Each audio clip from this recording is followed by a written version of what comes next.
നമ്മളെ സബ്ജക്റ്റിലേക്ക് പോരുമ്പോൾ business law ആണ് നമ്മൾക്ക് പഠിക്കാനുള്ളത്. അതിൽ first module is relating to contract act. Contract ആക്ടിനെ സംബന്ധിച്ചാണ് first module. First module is definition of a contract. What are the essentials requirement of a contract. അതാണ് നമ്മൾ ഫസ്റ്റ് മൊഡ്യൂളിൽ നമുക്ക് പഠിക്കാനുള്ളത്. ഈ നിയമം നമ്മളിപ്പോൾ മാനേജ്മെൻറ്റ് ഡെഫിനേഷൻസ് ഉണ്ട്. ഓരോ ഡെഫിനേഷൻസ് നമ്മൾ പലതും പഠിച്ചിട്ടുണ്ടാവും. പക്ഷെ നിയമത്തിൽ നമ്മളൊരു ഡെഫിനേഷൻ പഠിക്കുമ്പോൾ അത് അതേപോലെ തന്നെ നിങ്ങൾ പഠിച്ചിരിക്കണം. ഓരോ സെക്ഷൻ എന്നാണ് നമ്മുടെ നിയമത്തിലുള്ള ഓരോ കാര്യത്തിനെ സംബന്ധിച്ചുള്ള ഡെഫിനിഷനെ നമ്മൾ സെക്ഷൻ എന്നാണ് പറയുക. Section 2, section 3, section 2A, 2B, 2C എന്നൊക്കെ പറയും.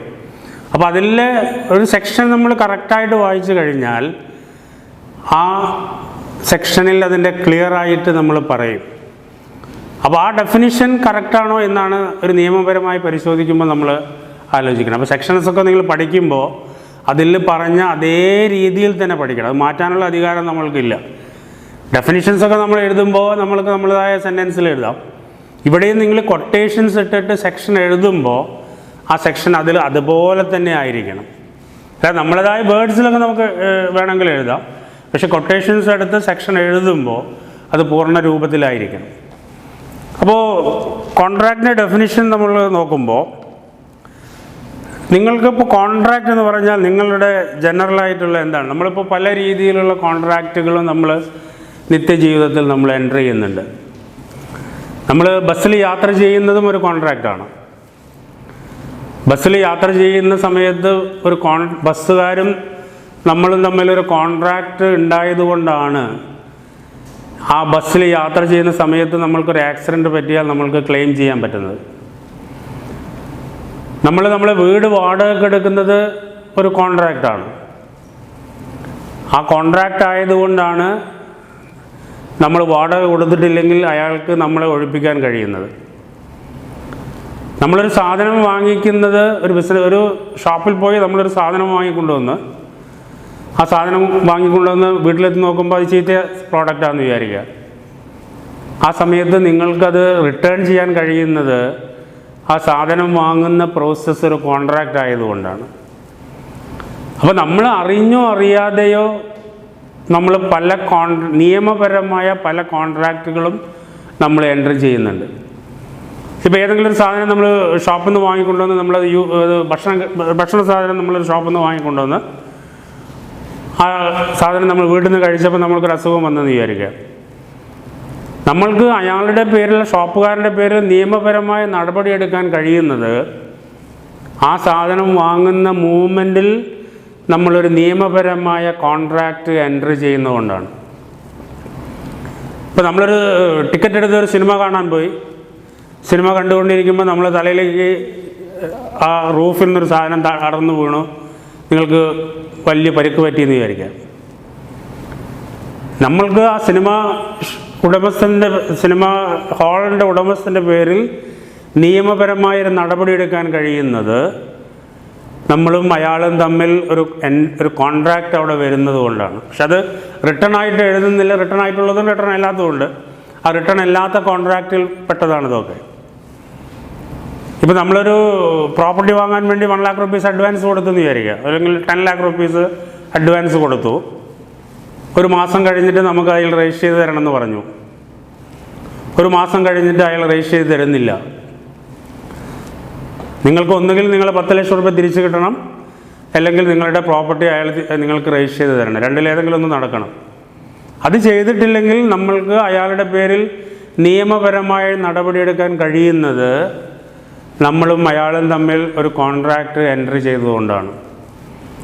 അപ്പം നിത്യജീവിതത്തിൽ നമ്മൾ അറിഞ്ഞോ അറിയാതെയോ ഒരുപാട് കോൺട്രാക്റ്റുകൾ എൻ്റർ ചെയ്യുന്നുണ്ട്. നിങ്ങൾ വീട്ടിൽ നിന്ന് ബസ് കയറി കോളേജിൽ എത്തുന്നത് ഒരു കോൺട്രാക്റ്റാണ്. ആ ബസ് കയറി ഇവിടെ എത്തുന്നതിൻ്റെ ഇടയിൽ നിങ്ങൾക്ക് എന്തെങ്കിലും ആക്സിഡൻറ്റ് സംഭവിച്ചാൽ നമ്മൾക്ക് അയാളുടെ പേരിൽ ക്ലെയിം ചെയ്യാൻ കഴിയുന്നത് ആ യാത്ര ഒരു കോൺട്രാക്റ്റ് ആയതുകൊണ്ടാണ്. അങ്ങനെ നമ്മൾ നിത്യജീവിതത്തിൽ ഒരുപാട് കോൺട്രാക്റ്റുകൾ എൻ്റർ ചെയ്യുന്നുണ്ട്. ബിസിനസ്സിലും അതുപോലെ തന്നെ നിരവധി കോൺട്രാക്റ്റുകളാണ് ഓരോ transactions. Purchase of goods is a transaction, but പർച്ചേസിൻ്റെ പിന്നിലൊരു കോൺട്രാക്റ്റ് ഉണ്ടാവും. ആ കോൺട്രാക്റ്റ് ഉണ്ടായതുകൊണ്ടാണ് നമ്മൾക്ക് അയാൾ ഗുഡ്സ് സപ്ലൈ ചെയ്തിട്ടില്ലെങ്കിൽ നമ്മൾക്ക് അയാളുടെ പേരിൽ നടപടിയെടുക്കാം. ഗുഡ്സ് സപ്ലൈ ചെയ്ത് നമ്മൾ പണം കൊടുത്തിട്ടില്ലെങ്കിൽ അയാൾക്ക് നമ്മളുടെ പേരിൽ നടപടിയെടുക്കാം. അപ്പോൾ നിയമപരമായ നടപടി വരുന്നത് കോൺട്രാക്റ്റ് ആയതുകൊണ്ടാണ്. കോൺട്രാക്റ്റ് ആക്ട് എന്ന് പറയുന്നത് വളരെ പഴയതാണ്. 1872 കോൺട്രാക്റ്റ് ആക്റ്റാണ് നമ്മൾ ഇപ്പോഴും ഫോളോ ചെയ്യുന്നത്. അപ്പോൾ അത് ബ്രിട്ടീഷ് ലോ എന്ന് വേണമെങ്കിൽ പറയാം. 1872 കോൺട്രാക്റ്റ് ആക്ട് തന്നെയാണ് ഇപ്പോഴും നമ്മൾ ഫോളോ ചെയ്യുന്നത്. ഇത്രയും ഇമ്പോർട്ടൻസ് ഓരോ നിയമത്തിനുമുണ്ട്. അപ്പോൾ what do mean by a contract? സാധാരണക്കാരൻ്റെ ഭാഷയിൽ നമ്മൾ പറയുമ്പോൾ contracts are agreement between parties. Parties തമ്മിലുള്ള എഗ്രിമെൻറ്റുകളെയാണ് നമ്മൾ കോൺട്രാക്റ്റ് എന്ന് പറയുന്നത്. അപ്പോൾ ഫസ്റ്റ് പോയിന്റിൽ നമ്മൾ എത്തിയത് it is an agreement between parties.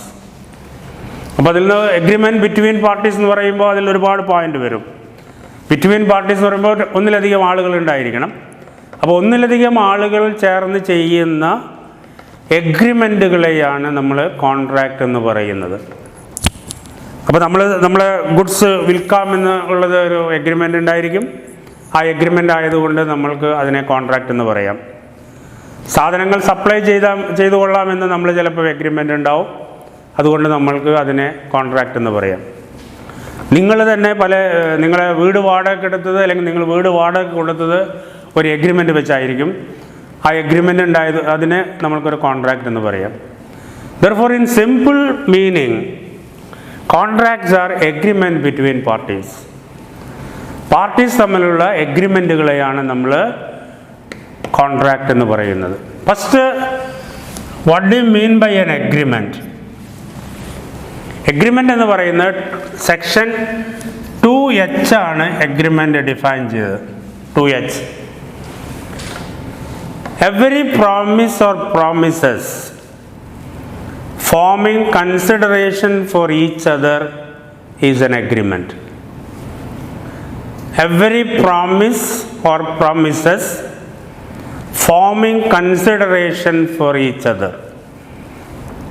Promise എന്ന് പറഞ്ഞാൽ വാഗ്ദാനം എന്നാണ് അർത്ഥം. അതുകൊണ്ട് every promise or promises forming consideration എന്നാൽ പ്രതിഫലം, ഫോർ ഈച്ച് അതർ, രണ്ടു പേർക്കും ഗുണപ്രദമായിട്ടുള്ള പ്രോമിസുകളെയാണ് നമ്മൾ എഗ്രിമെൻ്റ് എന്ന് പറയാം. ഇത് ഇപ്പോൾ നിങ്ങൾ ഇതിൻ്റെ ഡെഫിനിഷൻസ് നിങ്ങൾ നോട്ട്സ് തരുമ്പോൾ നോക്കിയാൽ മതി. ഡെഫിനിഷൻ ഞാനിപ്പോൾ പറയാം. 2H ഡെഫിനിഷൻ പ്രകാരം every promise or promises forming consideration for each other, രണ്ടു പേർക്കും ഗുണപ്രദമായിട്ടുള്ള പ്രോമിസുകളെയാണ് എഗ്രിമെൻ്റ് എന്ന് പറയാം. For example, I promise to sell my car to B. ഞാൻ എൻ്റെ കാറ് ബിക്ക് വിൽക്കാം എന്നൊരു പ്രോമിസ് ഒരു എഗ്രിമെൻ്റ് കൊടുത്തു. അല്ലെങ്കിൽ ഞാനും വേറൊരാളും കൂടി എൻ്റെ കാറ് വിൽക്കാൻ വേണ്ടി ഒരു എഗ്രിമെൻ്റ് എഴുതി. I agree to give the car if he give me 10 lakh rupees. 10 ലക്ഷം രൂപയ്ക്ക് ഞാൻ എൻ്റെ കാർ വിൽക്കാം എന്നൊരു എഗ്രിമെൻ്റ് എഴുതി. ആ എഗ്രിമെൻ്റ് വരുന്നതോട് കൂടിയിട്ട് ഞാൻ എൻ്റെ കാറ് വിൽക്കാമെന്നുള്ള പ്രോമിസും അത് വാങ്ങാമെന്നുള്ള പ്രോമിസും പരസ്പരം അങ്ങോട്ടും ഇങ്ങോട്ടും വന്നു. അത് രണ്ടുപേർക്കും പ്രതിഫലമുള്ളതാണ്, രണ്ടുപേർക്കും ഗുണമുള്ളതാണ്. എനിക്ക് 10 ലക്ഷം രൂപ കിട്ടും, അയാൾക്ക് എൻ്റെ കാറ് കിട്ടും. അതിനാണ് നമ്മൾ പ്രതിഫലം, കൺസിഡറേഷൻ എന്ന് പറയാം. കൺസിഡറേഷൻ എന്ന് പറയുമ്പോൾ പകരം വരുന്ന സാധനത്തിനെയാണ് നമ്മൾ കൺസിഡറേഷൻ എന്ന് പറയാം. അപ്പോൾ ഞാൻ അയാൾക്ക് എൻ്റെ കാർ കൊടുക്കുന്നതിന് പകരം എനിക്ക് 10 ലക്ഷം രൂപ കിട്ടും, അയാൾക്ക് കാറ് കിട്ടും. ഇതാണ് എന്നെ സംബന്ധിച്ചിടത്തോളം പ്രതിഫലം എന്ന് പറയുന്നത് 10 ലക്ഷം രൂപയാണ്.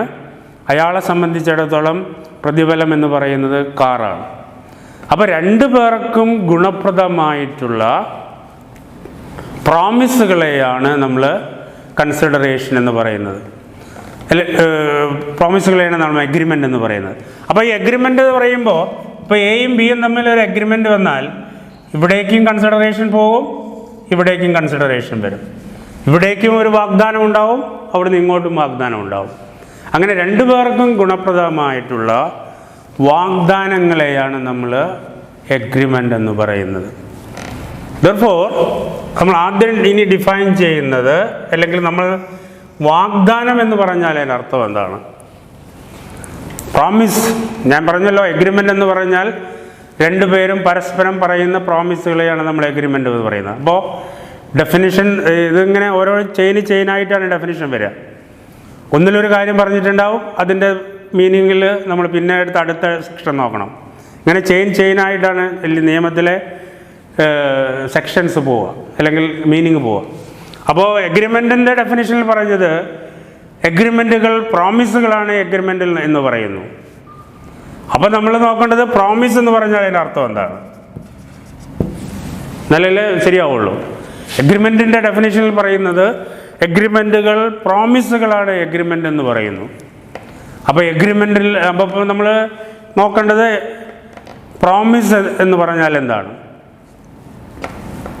പ്രോമിസ് ഡിഫൈൻ ചെയ്തത് സെക്ഷൻ 2B പ്രോമിസ് ഡിഫൈൻ ചെയ്തത്. വാഗ്ദാനം എന്ന് പറഞ്ഞാൽ എന്താണ്? വാഗ്ദാനം എന്ന് പറഞ്ഞാൽ ഡിഫൈൻ ചെയ്യുന്നത്, ഡെഫിനിഷൻ ഇപ്പോൾ ശരിക്കും കേട്ടാൽ മതി, നിങ്ങൾ നോട്ട്സ് നോക്കുമ്പോൾ അതിന് കൂടുതൽ മനസ്സിലാവും. The person to whom the proposal is made signifies his assent thereto. The proposal is accepted. When a proposal is accepted, it become a promise. അങ്ങനെയാണ് അതിൽ പറയുന്നത്. The person to whom a proposal is made. ആർക്കെങ്കിലും നിങ്ങളൊരു proposal കൊടുത്തു കഴിഞ്ഞാൽ അയാൾ അതിൻ്റെ willingness പറയുക. അതിൽ ഡെഫിനിഷൻ നോക്കുക ഒന്നുകൂടി. The person to whom the proposal is made signifies, പ്രകടിപ്പിക്കുക, ഹിസ് അസെൻറ്റ് thereto, അയാളെ സമ്മതം അറിയിക്കുക. The proposal is accepted. When a proposal is accepted, that become a promise. ഒരു സിമ്പിളായിട്ട് പറഞ്ഞാൽ ഒരു പ്രപ്പോസൽ ആക്സെപ്റ്റ് ചെയ്ത് കഴിഞ്ഞാൽ അതൊരു പ്രോമിസായിട്ട് മാറും. ഇപ്പോൾ ഞാൻ എൻ്റെ കാറ് വിൽക്കാം എന്നൊരു പ്രപ്പോസൽ കൊടുത്തു മിസ്റ്റർ എക്ക്. അയാളുടെ സമ്മതം അറിയിച്ചു. അപ്പോൾ പ്രപ്പോസൽ അങ്ങോട്ട് പോകും, ആ പ്രപ്പോസൽ അയാൾ സ്വീകരിച്ചതായിട്ട് ഇങ്ങോട്ട് വരും. A proposal when accepted it become A promise. വാഗ്ദാനം എന്ന് പറയുമ്പോൾ രണ്ടുപേരും കൂടി കൂടിയൊരു സംഭവമാണ് വാഗ്ദാനം എന്ന് പറയുന്നത്. ഇപ്പം നിങ്ങളൊരു പ്രപ്പോസൽ കൊടുത്തു, ഇപ്പോൾ നിങ്ങൾ മാരേജിന് നിങ്ങളൊരു പേപ്പറിൽ ഒരു അഡ്വർടൈസ്മെൻറ്റ് കൊടുത്തു എന്ന് വിചാരിക്കുക, അവിടെ അത് ഒരു പ്രപ്പോസലായിട്ടാണ് നിൽക്കുന്നത്. പ്രപ്പോസലായിട്ട് അത് നിൽക്കുകയാണ്. ആ ഒരു പ്രപ്പോസലായിട്ട് ഇങ്ങനെ കുറേ കാലം നിൽക്കും. ആ മറ്റേ സൈഡിൽ ആരെങ്കിലും ഒന്ന് ആക്സെപ്റ്റ് ചെയ്ത് കഴിഞ്ഞാൽ ആ പ്രപ്പോസൽ കുറച്ചുകൂടി ഘട്ടം മാറി. ഇപ്പോൾ നമ്മളിപ്പോൾ മാരേജിൽ നമ്മളൊരു പ്രപ്പോസൽ കൊടുത്തു, ആ പ്രപ്പോസൽ മറ്റേ പാർട്ടി ആക്സെപ്റ്റ് ചെയ്ത് കഴിഞ്ഞ് അങ്ങോട്ടും ഇങ്ങോട്ടും ഒക്കെ വന്നു കഴിഞ്ഞാലാണ് അത് രണ്ട് പാർട്ടീസും തമ്മിലുള്ളൊരു വാഗ്ദാനമാകുന്നത്. അതൊക്കെ നാട്ടു നടപ്പുണ്ട്. നിയമം എന്ന് പറഞ്ഞാൽ നാട്ടു നടപ്പാണ്. നമ്മളൊരു കല്യാണത്തിന് നമ്മൾ ചിലപ്പോൾ നമ്മളെ കുട്ടിയെ നമ്മൾ അങ്ങോട്ട് പ്രപ്പോസ് ചെയ്യും, അവിടുന്ന് ആളുകളൊക്കെ വന്ന് നോക്കി അത് സ്വീകരിച്ചു കഴിഞ്ഞാൽ നമ്മളും അവരും തമ്മിൽ ഒരു നിയമപരമായ ഒരു ബന്ധം വന്നു. മനസ്സിലല്ലേ? അങ്ങനെ ഒരു 5-6 മാസം കഴിഞ്ഞാൽ നമ്മൾ അതിൽ നിന്ന് പിന്നോട്ട് പോയാൽ മറ്റേ പാർട്ടിക്ക് ചിലപ്പോൾ നമ്മൾ നഷ്ടപരിഹാരം കൊടുക്കേണ്ടി വരും. അവർ പിന്നോട്ട് പോയാൽ നമ്മൾ അവരുടെ പേരിലും നഷ്ടപരിഹാരം കൊടുക്കേണ്ടി വരും. അപ്പോൾ ഒരു പ്രപ്പോസൽ, ഇപ്പോൾ നിങ്ങളെ പ്രോപ്പർട്ടി വിൽക്കാമെന്ന് പേപ്പറിലൊരു പരസ്യം കൊടുത്തെന്ന് വിചാരിക്കുക, അതിങ്ങനെ ഒരു പരസ്യമായിട്ട് കിടക്കുള്ളൂ. ദിറ്റ് ഈസ് ഓൾ എ പ്രപ്പോസൽ. നിങ്ങളുടെ ഒരു പ്രപ്പോസലാണത്, ഓഫർ അങ്ങനെ പറയും. നമ്മൾ ഡീറ്റെയിൽ ആയിട്ട് പിന്നീട് പഠിക്കും. ആ പ്രപ്പോസലിനനുസരിച്ചിട്ട് വേറൊരാളെ ആക്ട് ചെയ്ത് കഴിഞ്ഞാൽ മാത്രമേ അതൊരു പ്രോമിസ് ആവുകയുള്ളൂ. അല്ലെങ്കിൽ അതിങ്ങനെ വേഗമായിട്ട് കിടക്കുക ചെയ്യുക. ഒരു ഓഫർ ഇങ്ങനെ കിടക്കും. ആ ഓഫറിന് അനുസരിച്ച് ഒരു പ്രപ്പോസൽ വന്നെങ്കിൽ മാത്രമോ ഒരു ആക്സെപ്റ്റൻസ് വന്നെങ്കിൽ മാത്രമോ നമ്മളും അവരും തമ്മിലൊരു കോൺട്രാക്റ്റ് വരികയുള്ളൂ. അപ്പോൾ പ്രോമിസ് എന്ന് പറഞ്ഞാൽ A proposal when accepted it become A promise. അപ്പോൾ പ്രോമിസിൻ്റെ ഡെഫിനിഷൻ നമ്മൾ നോക്കുമ്പോൾ അതിൽ പ്രധാനമായിട്ട് പറഞ്ഞത് പ്രപ്പോസൽ എന്ന് പറഞ്ഞ ടേമാണ്. അങ്ങനെ ചെയിനായിട്ട് വരുന്നത്. എഗ്രിമെൻറ്റിൽ പറഞ്ഞത് എന്താ, പ്രോമിസുകളാണ് എഗ്രിമെൻ്റ് ആകുന്നതെന്നതാണ്. അപ്പോൾ നമ്മൾ പ്രോമിസിലേക്ക് പോയി. പ്രോമിസിൽ പറയുന്നത് ഒരു ഓഫർ അല്ലെങ്കിൽ ഒരു പ്രപ്പോസൽ ആക്സെപ്റ്റ് ചെയ്ത് കഴിഞ്ഞാലാണ് പ്രോമിസ് ആകുന്നതെന്നാണ്. അപ്പോൾ നമ്മൾ പിന്നെ ഏതിലേക്ക് പോകണം? പ്രപ്പോസൽ എന്ന് പറഞ്ഞാൽ എന്താണെന്ന് അർത്ഥം നോക്കണം. പ്രപ്പോസലിൻ്റെ ഏറ്റവും കോമൺ ആയിട്ടുള്ള അർത്ഥം ഓഫർ എന്നാണ്. നിങ്ങളൊരു ഓഫർ കൊടുക്കുക എന്ന് പറഞ്ഞാൽ അതിൻ്റെ അർത്ഥം എന്താ? നിങ്ങൾ പല ഓഫറും കൊടുക്കും. ഇപ്പോൾ നിങ്ങളുടെ വീടിൻ്റെ ഒരു 10 സെൻറ്റ് സ്ഥലം വിൽക്കാം എന്നുള്ളൊരു ഓഫർ കൊടുക്കും. അതൊരു ഓഫറാണ്. നിങ്ങളെ ഏതെങ്കിലും ഒരു പ്രോപ്പർട്ടി ഒരാൾക്ക് വിൽക്കാമെന്ന് പറയാം, അതൊരു ഓഫറാണ്. അപ്പോൾ ഒരു ഓഫർ ആണ് ഒരു എഗ്രിമെൻറ്റും ഒരു കോൺട്രാക്റ്റിൻ്റെയും സ്റ്റാർട്ടിംഗ് പോയിൻ്റ് എന്ന് നമുക്ക് മനസ്സിലാകും. അപ്പോൾ സെക്ഷൻ 2A ഒരു ഓഫർ ഡിഫൈൻ ചെയ്തിരിക്കുക. അപ്പോൾ ഈ നിയമത്തിൻ്റെ സെക്ഷൻസൊക്കെ ഒരു പ്രത്യേകതകളുണ്ട്.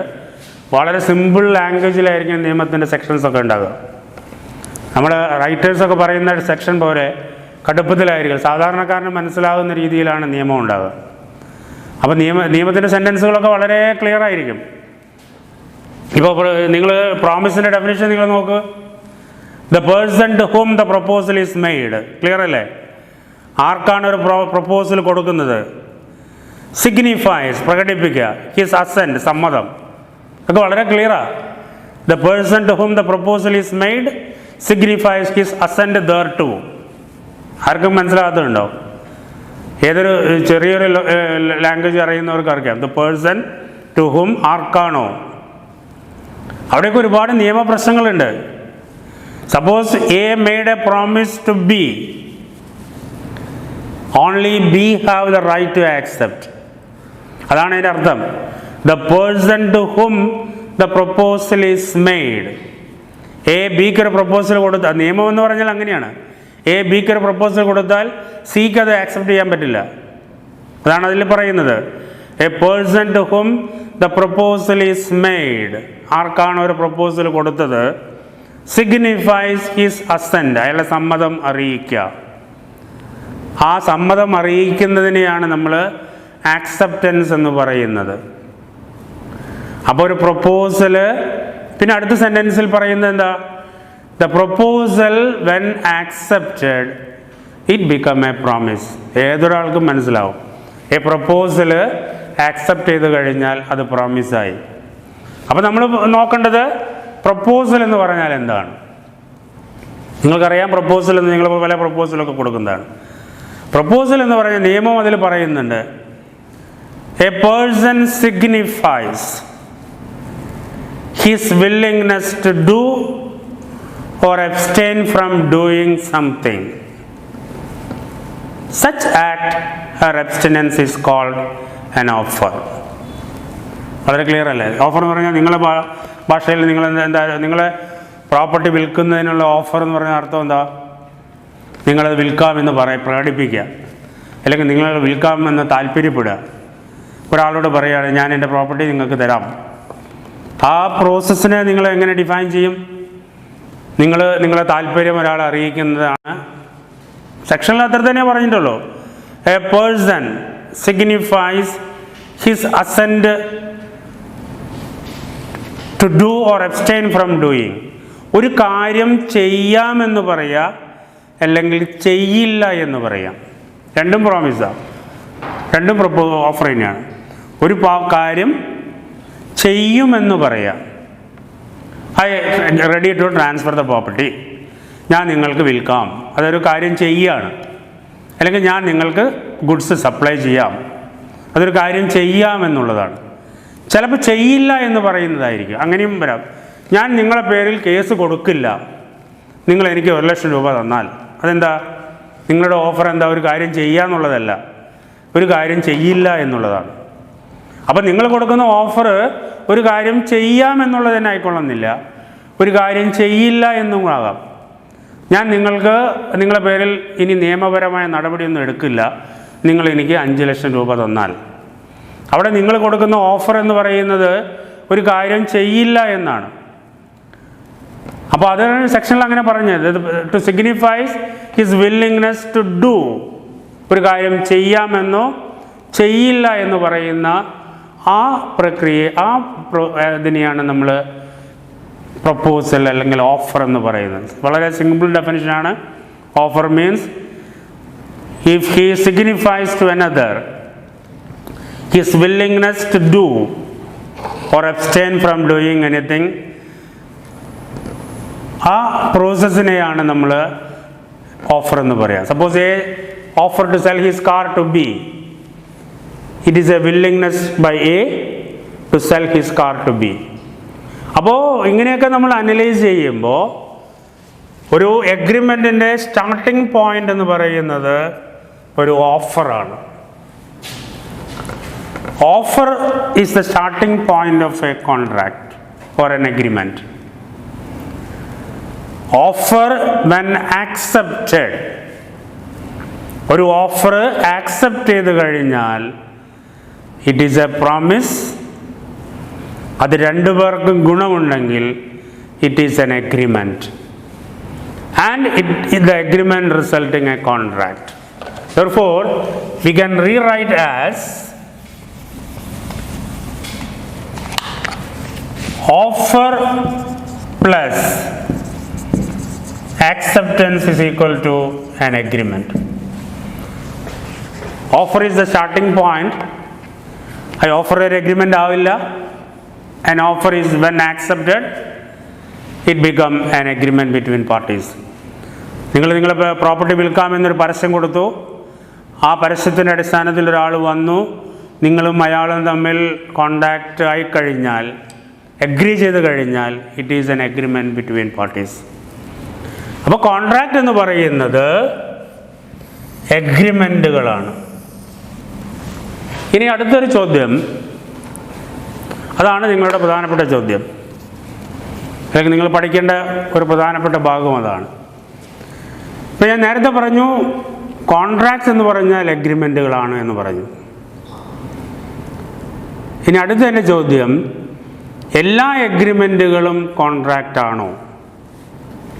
അതാണ് ഇനി നമ്മൾ അടുത്ത് അനലൈസ് ചെയ്യേണ്ടത്. കോൺട്രാക്റ്റ് എഗ്രിമെൻ്റ് ആണ്, അതിൽ യാതൊരു സംശയവുമില്ല. പക്ഷേ എല്ലാ എഗ്രിമെൻറ്റുകളും കോൺട്രാക്റ്റ് ആണോ എന്നുള്ളതാണ് നമ്മൾ അടുത്തൊരു പോയിന്റ്.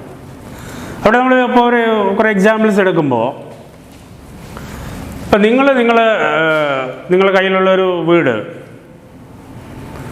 നിങ്ങൾക്ക് ഒരാൾക്ക് താമസിക്കാൻ കൊടുത്തൊരു എഗ്രിമെൻ്റ് എഴുതി വിചാരിക്കുക. A agree to give his house to B, സ്വന്തം താമസിക്കുന്നതിന് വേണ്ടി എ ബിക്ക് അയാളുടെ വീട് വാടക കൊടുത്തു, ഒരു എഗ്രിമെൻ്റാണ്. രണ്ടാമത് ഞാൻ പറഞ്ഞ എക്സാമ്പിൾ, എ അയാളുടെ വീട് ബിക്ക് വാടക കൊടുത്തു ഒരു നിയമവിരുദ്ധമായ ഒരു ബിസിനസ് ചെയ്യുന്നതിന് വേണ്ടി,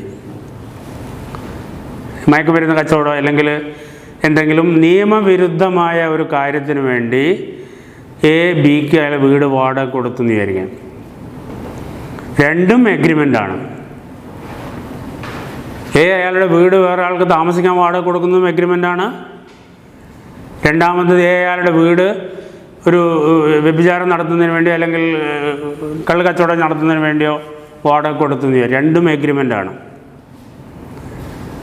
ഒന്നാമത്തെ എഗ്രിമെൻറ്റിൽ വയലേഷൻ നടത്തിയാൽ രണ്ട് പാർട്ടീസിനും നിയമപരമായ നടപടിയെടുക്കാം. എ നിങ്ങളൊരു വീട് ബിക്ക് വാടക കൊടുത്ത് ബി വാടക തന്നിട്ടില്ലെങ്കിൽ നിങ്ങൾ അയാളുടെ പേരിൽ നടപടിയെടുക്കാം.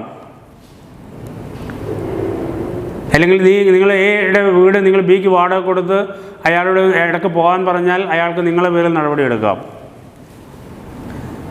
ആദ്യം പറഞ്ഞ എഗ്രിമെൻ്റ് നിയമപരമായി നിലനിൽക്കുന്നതാണ്. രണ്ടാമത് പറഞ്ഞ എഗ്രിമെൻറ്റിൽ ഇപ്പോൾ നമ്മുടെ വീട് ഒരു മയക്കുമരുന്ന് കച്ചവടം നടത്താൻ വേണ്ടി കൊടുത്താൽ അതിൻ്റെ വാടക തന്നിട്ടില്ലെങ്കിൽ നമ്മൾക്ക് അയാളുടെ പേരിൽ നിയമപരമായി നടപടിയെടുക്കാൻ പറ്റില്ല. അപ്പോൾ ഒരു എഗ്രിമെൻ്റ് നിയമപരമായി നിലനിൽക്കുന്നതാണ്. രണ്ടാമത്തെ എഗ്രിമെൻ്റ് നിയമപരമായി നിലനിൽക്കുന്നതല്ല. ഇപ്പോൾ A agree to supply goods to B, A ബിക്ക് ഗുഡ്സ് സപ്ലൈ ചെയ്യാനൊരു എഗ്രിമെൻ്റ് എഴുതി വിചാരിക്കാം. എ ഗുഡ്സ് സപ്ലൈ ചെയ്തു, ബി പണം കൊടുത്തിട്ടില്ലെങ്കിൽ എക്ക് ബിയുടെ പേരിൽ നടപടിയെടുക്കാം. എ ഗുഡ്സ് സപ്ലൈ ചെയ്യാമെന്ന് പറഞ്ഞു, എ സപ്ലൈ ചെയ്തില്ല എന്ന് വിചാരിക്കാം, ബിക്ക് എയുടെ പേരിൽ നടപടിയെടുക്കാം. അത് നിയമപരമായി നിലനിൽക്കുന്ന അല്ലെങ്കിൽ നിയമപരമായി നടപ്പിൽ വരുത്താൻ കഴിയുന്ന എഗ്രിമെൻറ്റുകളെയാണ് നമ്മൾ കോൺട്രാക്റ്റ് എന്ന് പറയാൻ പറ്റുള്ളൂ. ഇപ്പോൾ A agree to supply an illegal article. ഇപ്പോൾ ബ്രൗൺ ഷുഗർ എ ബിക്ക് സപ്ലൈ ചെയ്യാന്നുള്ള എഗ്രിമെൻ്റ് എഴുതി വിചാരിക്കുക. എ സപ്ലൈ ചെയ്തു, ബിക്ക് ബിയുടെ പേരിൽ എക്ക് നടപടിയെടുക്കാൻ പറ്റുമോ? ഞാൻ ഇങ്ങനെ സാധനം സപ്ലൈ ചെയ്തിട്ട് എനിക്ക് പൈസ കിട്ടില്ല എന്ന് പറഞ്ഞിട്ട് ബിയുടെ പേരിൽ നമുക്ക് കേസ് കൊടുക്കാൻ കഴിയില്ല. എ സപ്ലൈ ചെയ്തിട്ടില്ലെങ്കിൽ ബിക്ക് ഞാൻ ഇങ്ങനെ ബ്രൗൺ ഷുഗർ സപ്ലൈ ചെയ്യാന്ന് പറഞ്ഞിട്ട് എഗ്രിമെൻ്റ് ഉണ്ടായിരുന്നു, സപ്ലൈ ചെയ്തിട്ടില്ല എന്ന് പറഞ്ഞിട്ട് കേസ് കൊടുക്കാൻ പറ്റുമോ? ഇല്ല. അപ്പോൾ ഒന്ന് നിയമപരമായി നിലനിൽക്കുന്നതാണ്, വേറെ ചില എഗ്രിമെൻറ്റുകൾ നിയമപരമായി നിലനിൽക്കില്ല. ഇപ്പോൾ A agree to give B 5 lakh rupees. A ബിക്ക് 5 lakh rupees കൊടുക്കാമെന്ന് പറഞ്ഞു. B murdered C. ബി സിയെ കൊന്നു കഴിഞ്ഞാൽ എ ബിക്ക് 10 ലക്ഷം റുപ്യ കൊടുക്കാമെന്ന് പറഞ്ഞു വിചാരിക്കുക. ഈ 10 ലക്ഷം റുപ്യ കൊടുക്കാമെന്ന് പറഞ്ഞാൽ ഇത് എഗ്രിമെൻ്റ് ഉണ്ടെന്ന് വിചാരിക്കുക, എഗ്രിമെൻ്റാണ്. ബി സിയെ കൊന്നു കഴിഞ്ഞാൽ എ പൈസ കൊടുത്തില്ലെങ്കിൽ എയുടെ പേരിൽ ബിക്ക് കേസ് കൊടുക്കാൻ പറ്റുമോ? അല്ലെങ്കിൽ എ പൈസ കൊടുത്തു ബിക്ക്, അയാൾ സീനെ കൊന്നില്ല എന്ന് വിചാരിക്കുക. ഇനി സീനെ കൊന്നിട്ടില്ല, എനിക്ക് 10 ലക്ഷം റുപ്യ തിരിച്ചു തരണം എന്ന് പറഞ്ഞ് കേസ് കൊടുക്കാൻ പറ്റുമോ? ഇല്ല. അപ്പോൾ ഒരു എഗ്രിമെൻ്റ് കോൺട്രാക്റ്റ് ആകണമെങ്കിൽ നിയമപരമായി നിലനിൽക്കുന്നതായിരിക്കണം. ഇപ്പോൾ നിങ്ങളുടെ വാഹനം നിങ്ങൾ ഒരാൾക്ക് യാത്ര ചെയ്യാൻ വേണ്ടി കൊടുത്തു, വാടക കൊടുത്തു.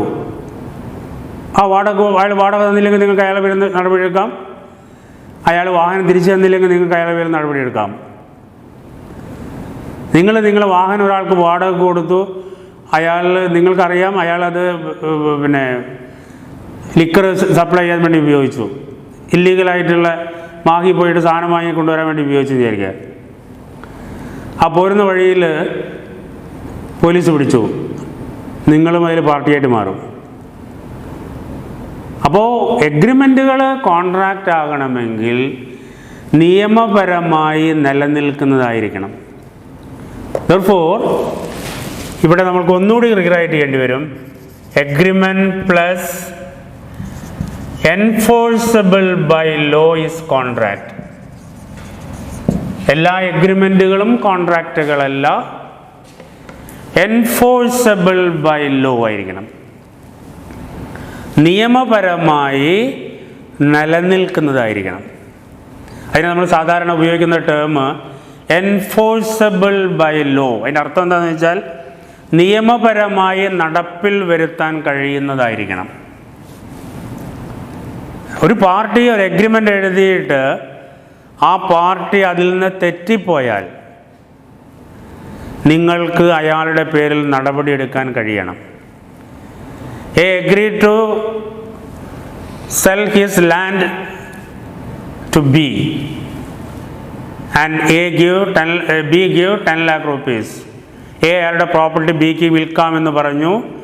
എ 10 ലക്ഷം രൂപ അഡ്വാൻസ്, ബി 10 ലക്ഷം രൂപ അഡ്വാൻസ് കൊടുത്തു.